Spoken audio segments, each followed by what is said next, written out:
Hello everyone. आज हम आपके पाठ्य पुस्तक में से एक नई कविता पढ़ना शुरू करेंगे और उस कविता का नाम है रंग जाति एक ऋतु। तो जैसे हम सभी को पता है, अलग अलग ऋतुओं का आगमन होता है और हम अलग अलग ऋतुओं में अलग अलग बातों का अनुभव करते हैं। बिल्कुल उसी प्रकार से इस कविता में भी वसंत ऋतु के बारे में थोड़ी सी जानकारी हमें प्राप्त होती है। वसंत ऋतु, इस ऋतु की खासियत क्या है? तो इस ऋतु में जब हम आम की बौरें लगती है या कोयल की आवाज़ सुनाई देती है या क्यारियों में, बगीचों में सुंदर से फूल खिले हुए नजर आते हैं। इस कविता के माध्यम से भी हमें कवि उन्हीं फूलों का आधार लेकर कुछ समझाना चाहता है, कुछ कहना चाहता है। तो कवि हमें क्या कहना चाहते हैं? इस कविता के कवि है भारत भूषण अग्रवाल जी, और उन्होंने इस कविता में एक बहुत ही महत्वपूर्ण और बहुत ही सुंदर सी बात एक अनोखे तरीके से, सुंदर तरीके से हमारे सामने रखी है। और वो बात इस प्रकार से है कि परिश्रम और साधना, इनका फल हमें अवश्य प्राप्त होता है। परिश्रम यानी मेहनत करना, और साधना मतलब किसी बात को, किसी वस्तु को, किसी चीज को प्राप्त करने के लिए लगातार लगन से प्रयास करते रहना, अथक प्रयास करना। ओके, तो जो लगन होती है उसी को क्या कहते हैं? साधना।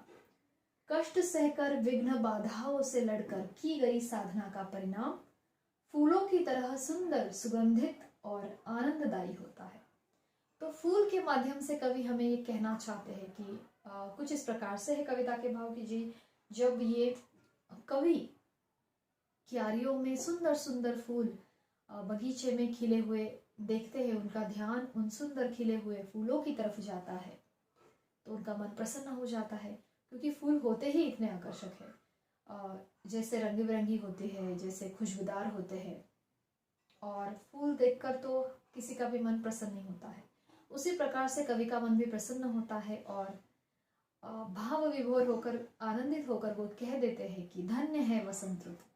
मतलब ये जो फूलों की सुंदरता, वो जो क्यारियों की सुंदरता थी, बगीचे की सुंदरता थी, उसका सारा श्रेय कवि किसे देते हैं? वसंत ऋतु को, ये कहकर कि धन्य है वसंत ऋतु। और तभी क्यारी में एक छोटा सा फूल जो दुबक कर खिला हुआ रहता है, दुबका हुआ, छिपा हुआ रहता है, वो कह उठता है कि ये जो आप जिसकी धन्यता का गुणगान कर रहे हो, ये धन्यता उसकी नहीं, हमारी है। यानी हमारी तरफ भी तो ध्यान दीजिए। ये जो फूल सुंदर सुंदर खिले हैं, जिसने वसंत ऋतु की शोभा बढ़ाई है, वसंत ऋतु का वसंत ऋतु की इतनी तारीफ की जा रही है। ये जो वसंत ऋतु है, इसकी ये जो आप तारीफ कर रहे हो, इस तारीफ के असली हकदार वसंत ऋतु है, लेकिन हम भी है, क्योंकि इन्हीं फूलों के कारण वसंत ऋतु की सुंदरता बढ़ी है। अगर फूल तपती हुई गर्मी या फिर मूसलाधार वर्षा या फिर कड़ाके की ठंड हो या जोर से चलने वाली हवाएं हो, इन सब से लड़कर अगर फूल अपने आप को अच्छे से नहीं रखता, उन कठिन परिस्थितियों से नहीं लड़ता, तो फिर फूल कहाँ से होता? और फूल नहीं होते तो वसंत ऋतु की शोभा कहाँ से होती? यानी वसंत ऋतु की ये जो सुंदरता है, इसका श्रेय किसे मिलना चाहिए? उन सारे फूलों को जो इस प्रकार से सारे कठिन परिस्थितियों से जूझ कर अपने आप को, अपने बलबूते पर एक सफलतापूर्वक अपना जीवन जी रहे हैं और खड़े हैं डट के। ठीक है, तो कुछ ऐसे ही भाव इस कविता में दिए हैं। ये लाइन में फिर से दोहराती हूँ। कष्ट सहकर, कष्ट यानी तकलीफें सहकर, विघ्न बाधाओं से लड़कर। तो जब भी हम किसी मंजिल की तरफ जाते हैं या कुछ लक्ष्य हमें पाना होता है, तो विघ्न बाधाएं यानी रुकावटें, समस्याएं, ये तो रास्ते में आती ही है। उनसे लड़कर जब हम साधना करते हैं, लगातार मेहनत करते हैं, एक लगन से मेहनत करते हैं, तो उसका परिणाम भी फूलों की तरह बिल्कुल सुंदर होता है, खुशबूदार होता है और बहुत ही आनंद देने वाला होता है। ठीक है, तो कवि भारत भूषण अग्रवाल जी ने इस कविता के माध्यम से बहुत ही सुंदर संदेश हमें दिया है। तो चलिए अब कविता पढ़ना शुरू करते हैं। कविता का नाम है रंग जाति एक ऋतु, और इस कविता की प्रस्तावना। प्रगतिवादी कवियों ने कविता में भाव को प्रमुखता दी है। भाव यानी इमोशंस, ठीक है, भावनाएं। इस कविता द्वारा कवि बताना चाहता है कि परिश्रम और साधना का फल अवश्य मिलता है। पौधों ने कष्ट सहकर साधना की, यानी वो फूल खिले हैं, तो इसका सारा जो श्रेय है वो किसको जाता है? उन पौधों को जो डट कर खड़े रहे, बारिश झेली, तपती गर्मी को झेला, कड़ाके की ठंड को सहन किया, फिर भी अपने आप को मिटने नहीं दिया, इन सारी बड़ी बड़ी समस्याओं से लड़ते रहे। तो इस प्रकार से पौधों ने कष्ट सहकर साधना की, तो उन पर खिले सुंदर फूलों ने क्यारी की शोभा बढ़ाई और अपनी सुगंध से सबको मुग्ध कर लिया। मुग्ध कर लिया मतलब सबको आकर्षित कर लिया, सबका मन मोह लिया फूलों ने। अब ध्यान दीजिए, हंसते खिलखिलाते रंग बिरंगी फूल क्यारी में देखकर जी तृप्त हो गया। जी यानी हमारा मन, हमारा हृदय तृप्त हो गया, यानी संतुष्ट हो गया, प्रसन्न हो गया। तो फूल देखकर किसी का भी मन खुश हो जाता है और कोई भी व्यक्ति प्रसन्न ही हो जाता है। इसी प्रकार से जब कवि ने भी क्यारियों में खिले हुए सुंदर से रंग बिरंगी फूल देखे, तो उनका मन, उनका जी, उनका हृदय प्रसन्न हो गया, संतुष्ट हो गया। नथुनों से प्राणों तक खींच गई गंध की लकीर से, और उन फूलों से जो सुगंध थी, वो सुगंध नथुनों से, नथुने मतलब ये नाक, नाक के ये जो दोनों भाग होते हैं इन्हें क्या कहते हैं? नथुने। तो नथुनों से वो जो सुगंध थी फूलों की, वो फूलों की सुगंध प्राणों तक पहुंच गई, अंदर तक, हृदय तक, दिमाग तक पहुंच गई, उसे महसूस किया। तो यहाँ पे उन फूलों की सुगंध से कवि संतुष्ट हो जाते हैं, भाव विभोर हो जाते हैं और कहते हैं कि जैसे उस सुगंध ने नाक से, नथनों से हमारे प्राणों तक, दिल दिमाग तक एक सुगंध की लकीर जैसे खींच ली हो, आंखों में हो गई रंगों की बरसात। और जैसे ही चारों तरफ देख लिया उस बगीचे में, क्यारियों में, ऐसे लगने लगा जैसे आंखों में रंगों की बरसात हो रही है, यानी चारों तरफ रंग बिरंगी सुंदर से अनोखे छोटे बड़े सारे प्रकार के फूल खिल उठे थे। तो उन रंगों की बरसात यानी चारों तरफ रंग बिरंगी फूल खिल उठे थे। तो इतनी सुंदर रंगी बिरंगी फूल देखकर और उनकी सुगंध से संतुष्ट होकर अनायास कह उठा कवि। अनायास कह उठा, अनायास मतलब क्या? तुरंत लगे, अपने आप, जैसे सोच कर कहना नहीं पड़ा। जैसे हम कोई बात हमें बहुत अच्छी लगती है तो हम तुरंत उसकी दाद देते हैं, अरे वाह। तो हमें सोच कर ये कहना नहीं पड़ता। तो कुछ हमें भाता है, हमें बहुत अच्छा लगता है, तभी हमारे मुख से वो दाद अपने आप बाहर पड़ती है, वाह। उसी प्रकार से ये सुंदर सुंदर फूल देखकर और उनकी सुगंध महसूस करके कवि अनायास कह उठा, यानी अपने आप उसके मुख से शब्द निकले, वाह धन्य है वसंत ऋतु। यानी ये सुंदर फूलों का और उसके महक का ये सारा श्रेय कवि ने किसे दिया? वसंत ऋतु को, क्योंकि वसंत ऋतु में ही फूल खिलते हैं, इसीलिए कवि ने किसे धन्य कहा? वसंत ऋतु को। और वसंत ऋतु की धन्यता यानी उसकी तारीफ करते हुए कवि लौट रहे थे, तब क्या होता है?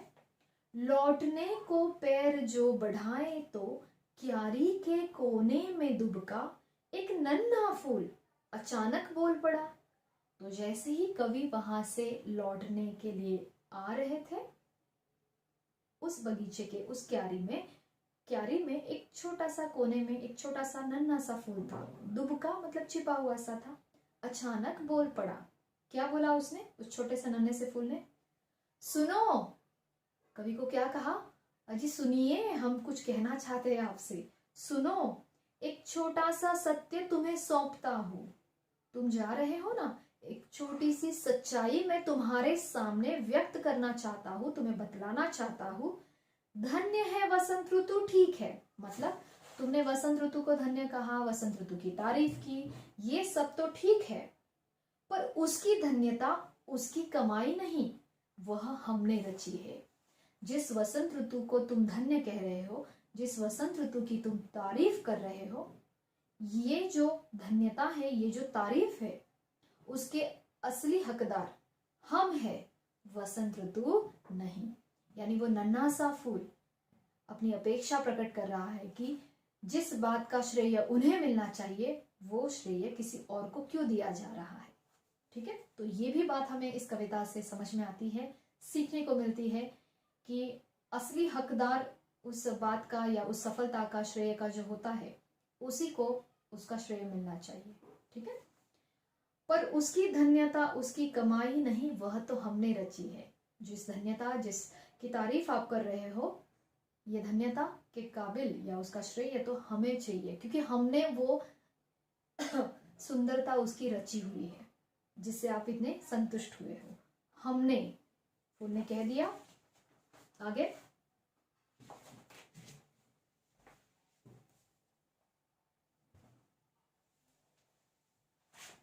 ओके, यानी मैंने, मुझ जैसे मेरे अनगिनत साथियों ने, मतलब ये धन्यता, ये जो वसंत ऋतु की सुंदरता है जिसकी तुम तारीफ कर रहे हो, इस सुंदरता को हमने रचा है। हमने मतलब मेरे जैसे अनगिनत साथियों ने, मतलब मेरे जैसे अनेकों फूल इस बगीचे में तुम्हें देखने को मिलेंगे और इन सारे फूलों ने मिलकर ये धन्यता रची है।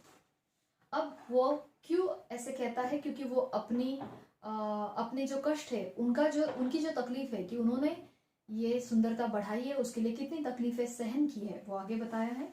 ध्यान दो, जिन्होंने इस क्यारी में अपने अपने ठाव पर धूप और बरसात, जाड़ा और पाला झेल कर सूरज को तपा है पूरी आयु एक पाव पर।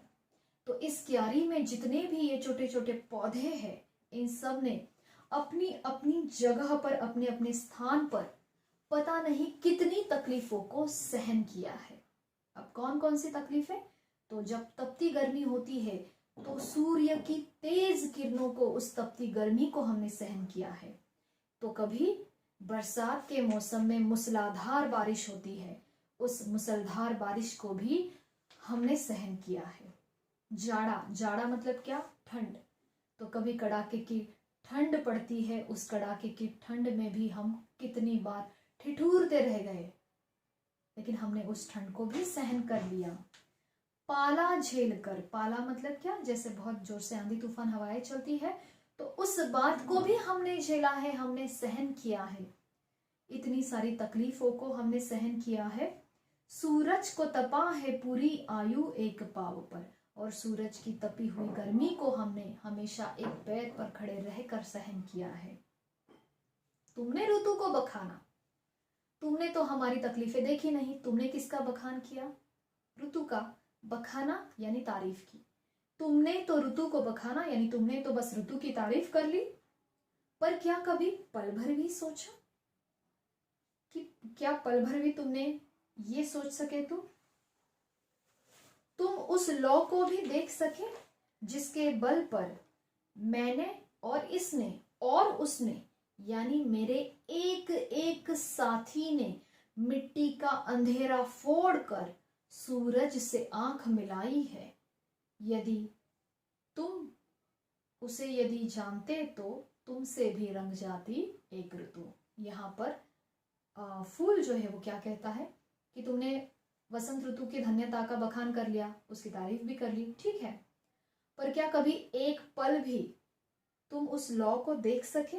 उस लौ को मतलब उनके अंदर जो वो एक इच्छा शक्ति थी जीवन जीने की, वो एक रोशनी थी उनके अंदर, लड़ने की एक शक्ति थी, क्या उस शक्ति को तुम देख सके जिसके बल पर मैंने, इसने, उसने और मेरे कई साथियों ने, मेरे कई सारे छोटे छोटे ये फूल पौधे हैं, इन्होंने, यानी मेरे एक एक साथी ने मिट्टी का अंधेरा फोड़ दिया। यानी वो मिट्टी के अंदर पहले पौधा तैयार होने से पहले वो मिट्टी के अंदर होता है, तो उसका जब अंकुर होता है तो मिट्टी को फोड़ के बाहर निकल आता है।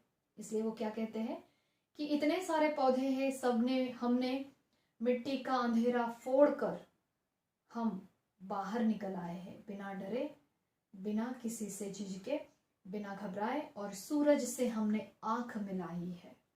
यानी हम बाहर निकले और उसी सूरज से हमने आंख भी मिलाई बिना डरे। यदि उसे यदि जानते तो तुमसे भी रंग जाती एक ऋतु। तो अगर तुम हमारी इतनी सारी तकलीफों को समझ सकते, या फिर हमारे इतने सारे परिश्रम, हमारी इस तपस्या को, इस साधना को या लगन को तुम समझ पाते, तो शायद तुमसे भी एक ऋतु ऐसे ही रंग जाती। यानी इसके पीछे का भाव क्या है कि अगर तुम भी इसी प्रकार से परिश्रम करोगे, इसी प्रकार से लगन साधना से कर्म करोगे और विघ्न रुकावटों से लड़ोगे, तो एक दिन तुम्हारे जीवन में भी, तुम्हारे कारण भी कोई एक ऐसी ही सुंदर ऋतु रंग जाएगी, यानी ऐसे ही सुंदरता किसी की बढ़ जाएगी। ठीक है, तो बच्चों इस प्रकार से हमने ये कविता पूर्ण की है, और जिसके कवि कौन है? भारत भूषण अग्रवाल। तो कवि का परिचय यहाँ पर दिया हुआ है, हम पढ़ लेते हैं। कविता के अंत में दिया है, भारत भूषण अग्रवाल, इनका जन्म 3 अगस्त 1919 को मथुरा उत्तर प्रदेश में हुआ था। इनकी प्रमुख कृतियां हैं कवि के बंधन, अनुपस्थित लोग, जो ओ अप्रस्तुत मन, एक उठा हुआ हाथ और उतना वह सूरज है। उतना वह सूरज है के लिए इन्हें साहित्य अकादमी से सम्मानित किया गया। 23 जून 1975 को इनका स्वर्गवास हो गया।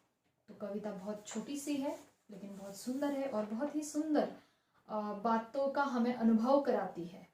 ओके, तो अब कुछ प्रश्न देखते हैं। जैसे पहला प्रश्न है यहाँ पे, फूल को देखकर कवि को क्या अनुभव हुआ? तो फूल को देखकर कवि को क्या अनुभव होता है? उसका जी तृप्त हो गया हंसते खिलखिलाते फूल देखकर। फिर कवि ने वसंत ऋतु को धन्य क्यों माना? क्यों धन्य माना? क्योंकि उसने वसंत ऋतु में ही ये सुंदर से फूल चारों ओर खिले हुए उसे नजर आए, और उसे ऐसे लगा कि इसी के कारण वसंत ऋतु की सुंदरता है। इसीलिए नन्हे से फूल ने कवि से क्या कहा? तो कि वह एक छोटा सा सत्य कवि को सौंपना चाहता था, और साथ ही साथ उसने कहा कि ये जो धन्यता वसंत ऋतु की अपनी कमाई नहीं है, वो धन्यता हमने, यानी फूलों ने और पौधों ने रची हुई है। ओके, फिर आगे है, वसंत ऋतु की धन्यता किसने रची है? तो फूलों ने। कवि का जी कैसे तृप्त हो गया? तो क्यारी में रंग बिरंगी फूल देखकर। फूल को कवि से क्या शिकायत है? तो फूल को कवि से ये शिकायत है कि उसने वसंत ऋतु की तारीफ तो की, लेकिन फूलों के संघर्ष को नहीं देखा। ओके, तो इस प्रकार से इस कविता के प्रश्न हैं। आपको कविता अच्छे से पढ़नी है, समझनी है, और अपने शब्दों में कविता का अर्थ लिखना है। साथ ही साथ इस कविता के नोट्स आपके पास होंगे, क्वेश्चन आंसर्स दिए हुए हैं। नोट्स में से आप क्वेश्चन आंसर पढ़ोगे, और कविता के शब्दार्थ ये भी आपको लर्न करने हैं। ओके, तो जब भी हमारा जूम लेक्चर होगा तो हम इसके जो भी डाउट्स है जूम लेक्चर में सॉल्व करेंगे। ओके, तो ठीक है, आज के लिए बस ये कविता पूर्ण हो गई है। अगले लेक्चर में फिर मिलेंगे एक नए पाठ के साथ। धन्यवाद।